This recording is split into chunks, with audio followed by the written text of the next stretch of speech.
Salut à toi, solopreneur en devenir ou déjà lancé. Bienvenue sur Better Call Nicolas. Comme tu le sais, ce podcast s'adresse aux solopreneurs qui veulent transformer leur idée en business. Pour ce nouvel épisode, j'ai voulu faire une suite à l'épisode précédent.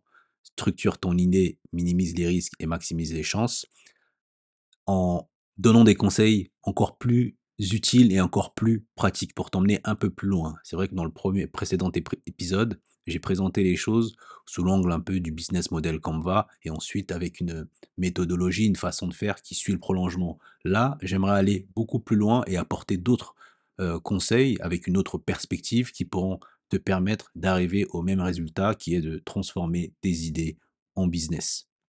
Donc, je vais te présenter 3 concepts fondamentaux. Le premier, l'importance de comprendre ton client grâce au développement par la clientèle. 2, pourquoi et comment tu dois tester rapidement ton idée avec un minimum viable product. Sorry pour mon anglais. On appelle ça communément un MVP. Et 3, l'art d'apprendre de tes échecs pour pivoter intelligemment. Donc, reste attentif jusqu'au bout. Commençons. Le premier concept, c'est comprendre tes clients grâce au développement par la clientèle. En fait, tu sais que, enfin, j'espère que tu le sais en tout cas, que bon nombre de sociétés ne échouent parce qu'elles justement produisent quelque chose dont personne ne veut. Et l'idée, grâce au développement par la clientèle, justement, c'est de construire quelque chose que les gens veulent. Tu vois?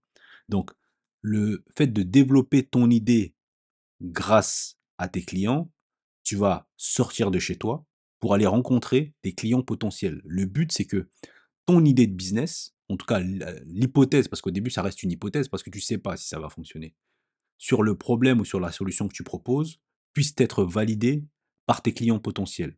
Donc la première des choses que tu devrais faire, c'est d'abord que tu identifies l'hypothèse ou tes hypothèses. Par exemple, tu vas te poser la question de quel problème mon produit résout-il? Qui est mon client idéal? Tu vois? Donc ces petites questions-là, justement, c'est en te confrontant à tes clients potentiels que tu vas les valider ou les invalider. Donc ça te pousse, comme je te le disais, à aller sur le terrain. Donc tu vas certainement devoir organiser des entretiens avec, tes prospects. Tu vas leur poser des questions ouvertes du type, pour comprendre ce qu'ils font, quels sont vos défis actuels, comment, gérez-vous ce problème aujourd'hui? Et cetera, et cetera. L'idée, c'est de tester ces hypothèses et si ce que tu apprends de tes clients diffère de des idées que tu pouvais avoir initialement, tu vas devoir t'adapter justement pour que ce que tu vas proposer match avec ce qu'ils veulent et ça t'évitera pour le coup d'entrer dans le cas dont je te parlais, en introduction, de construire un produit ou service dont personne ne veut. Prenons un exemple concret. Supposons que tu veuilles lancer une application pour simplifier la gestion des factures pour les freelances. Ce que tu dois avoir en tête, c'est que avant de dépenser des milliers d'euros dans le développement de cette application, tu devrais normalement, et c'est le bon sens, parler à une trentaine de freelances pour comprendre leur véritable frustration avec les outils qu'ils utilisent actuellement. Ça, pour le coup, c'est un minimum. C'est le premier réflexe que tu devrais avoir. C'est pas de dépenser des millions, mais c'est d'aller sur le terrain, te confronter à tes clients potentiels pour justement humer la terre, comme un agriculteur qui humerait la terre. Tu humes la terre justement pour savoir est-ce que c'est une bonne terre dans laquelle je vais pouvoir cultiver. C'est ton premier réflexe. Hume la terre d'abord avant de semer tes graines. Donc, avant d'investir des milliers d'euros, pose des questions, confronte-toi à la réalité, confronte-toi à tes clients potentiels. Là, si tu as une idée que tu veux actionner rapidement, donc dans les 2 semaines à venir, prévois déjà des entretiens clients. Plus tôt tu vas obtenir du feedback de ces potentiels clients, plus tôt tu pourras affiner ton idée et aller dans la bonne direction. Deuxième concept, teste ton idée rapidement avec un MVP. Tu vois, maintenant que tu as compris tes clients, que tu as mené des entretiens, que tu as affiné ton idée, Maintenant, il est temps de passer à l'action et passer à l'action, c'est quoi? C'est de créer justement ce MVP. Donc c'est une version simplifiée de ton produit ou de ton service qui est juste suffisamment fonctionnelle pour tester la valeur de ce dernier sur le marché. Il y a un adage sur cela d'ailleurs, et c'est Steve Blank. Je t'invite à aller taper son nom sur Google, comme ça tu en sauras bien plus sur lui. Il dit: «Lance tôt, apprends vite et ajuste». Et en fait, ce qui est important dans cette partie-là, c'est que quand on est, solopreneur en devenir ou, déjà lancé, mais qu'on n'y est pas très familier à, le fait d'entreprendre quelque chose, on tombe tous plus ou moins dans le même écueil, la même erreur, c'est de vouloir créer quelque chose, de parfait. Donc on va passer des mois, des années, voire des années, pardon, à affiner un produit ou un service avant de le montrer au monde, puis après on va se rendre compte qu'il n'intéresse personne et le but, c'est réellement que ce que tu vas produire, en tant que comme produit ou service puisse intéresser des gens. Et donc c'est justement ce MVP, donc c'est cette version simplifiée de ce que tu vas proposer qui va t'aider à éviter ça. Maintenant la question que tu veux me poser c'est: «Bah, Nicolas, comment je crée mon MVP?» En fait, il y a 3 choses, qui sont importantes lorsque tu veux créer ton minimum viable product. Je vais y arriver, avec mon anglais. C'est que tu dois identifier d'abord l'essentiel. Quelles sont les fonctionnalités indispensables pour résoudre le problème de mon client? 2, c'est de le construire rapidement. Comme je te le disais, pas besoin d'un truc parfait. Un prototype, donc une version 1, ça peut être, une landing page ou une présentation PowerPoint peuvent suffire à présenter ce que ton produit ou ton service. Et ensuite, c'est aller tout de suite tester avec de vrais utilisateurs, justement sur un petit échantillon, une audience restreinte pour que tu puisses avoir un maximum de feedback au début, tu vois? Donc imaginons, que tu veuilles lancer un service de coaching en ligne pour aider, les entrepreneurs à gérer leur stress, par exemple. Ton MVP pourrait être de une série d'ateliers en ligne gratuits où tu vas pouvoir tester ton contenu et ensuite tu vas aussi évaluer l'intérêt avant de construire une grande plateforme, en fait, tu vois? L'idée, c'est de commencer petit et ensuite, avec le feedback, améliorer et ensuite grandir et voir ce que ça donne, tu vois? Si tu as une idée, tout de suite là, comme je le disais, préconisé pour la partie, lorsque je faisais référence au développement par la clientèle, dès aujourd'hui, définis ton MVP. Liste l'ensemble des fonctionnalités minimum et ensuite tu t'engages à tester une version d'ici un mois. Mais ne perds pas trop de temps. Lance tôt, apprends vite et ajuste. C'est ça qui est important. Maintenant, abordons le troisième concept, l'art d'apprendre de ses échecs et de pivoter intelligemment si nécessaire. En fait, il y a un truc que tu dois avoir en tête, et ça c'est important, c'est que échouer fait partie du processus entrepreneurial. Je le répète, échouer fait partie du processus entrepreneurial. Limite, quand tu as une idée de business, que tu la lances et que ça marche, c'est un peu comme le loto en fait. Parce que tu es censé en principe te planter avant de réussir. Et sache une chose, c'est que l'échec n'est pas une fin en soi, c'est une opportunité d'apprendre. En fait, c'est un mindset que tu dois développer. Et ensuite, tu vas pouvoir t'améliorer. Si tu testes rapidement et que tu échoues, tu vas économiser du temps, de l'argent et de l'énergie. Et comme je le dis souvent dans mes épisodes de podcast de BCN, le problème du solopreneur, c'est le temps, l'argent et l'énergie. Donc, tu pourras ensuite ajuster ton produit ou même changer complètement d'approche s'il le faut. Et ça, c'est ce qu'on appelle pivoter intelligemment. Et pour ça, il faut que tu testes rapidement. Lance tôt, apprends vite. C'est très important. Donc, pour le faire, comment le faire intelligemment?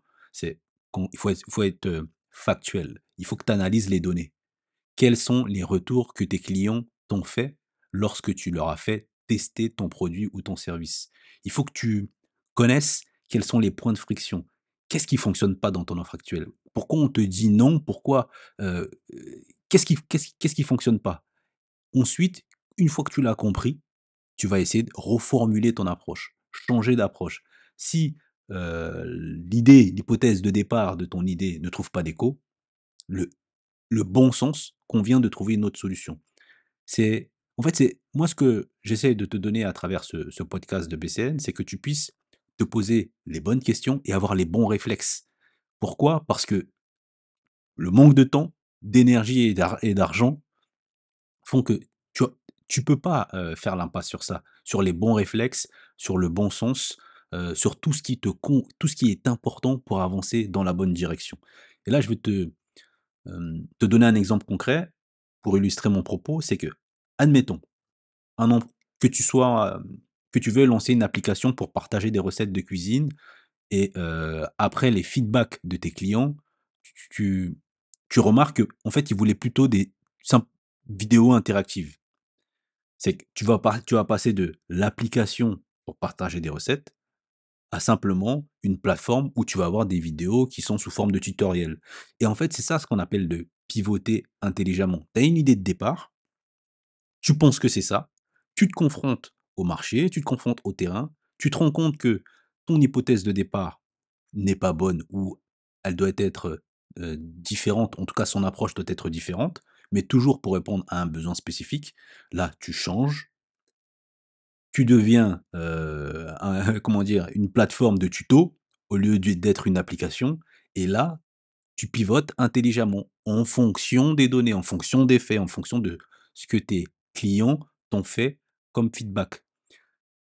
Dans ta posture de solopreneur, en tout cas qui veut transformer son idée en business, tu ne dois jamais craindre de demander du feedback à tes clients. C'est même quelque chose que tu devrais faire entre guillemets «en excès», tu vois?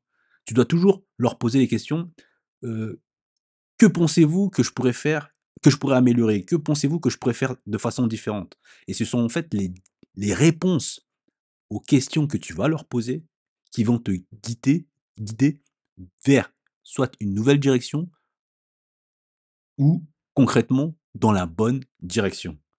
Moi, je veux impérativement que tu comprennes mes propos et c'est pour ça que j'essaye de les illustrer de cette façon pour que tu aies vraiment les bons réflexes, les bonnes questions, le bon sens qui doit toujours guider ta réflexion pour justement être en capacité de transformer une idée en business, ce qui n'est pas une mince affaire, réellement. Maintenant, avant de conclure, je vais simplement te rappeler les questions clés que tu dois toujours te poser. La première, c'est: qui est mon client? Tu dois absolument connaître ton client du mieux que tu peux. Quels sont ses problèmes, ses besoins, ses attentes? Pour toi, il faut que ce soit clair. Au début, tu auras une version 1, OK? Ne sois pas trop déçu, tu vas pouvoir l'améliorer au fur et à mesure. Mais commence par te poser ces premières questions, obtiens ces premières réponses et tu vas les améliorer. Mais à minima, il faut que ça soit le plus clair possible dans ton esprit. En 2, est-ce que mon produit ou mon service répond à un vrai besoin? Parce que si c'est pas le cas, tu vas devoir réorienter ton offre au risque de perdre du temps et des ressources, temps, énergie, comme je fais référence, souvent. Et 3, comment puis-je tester et apprendre rapidement?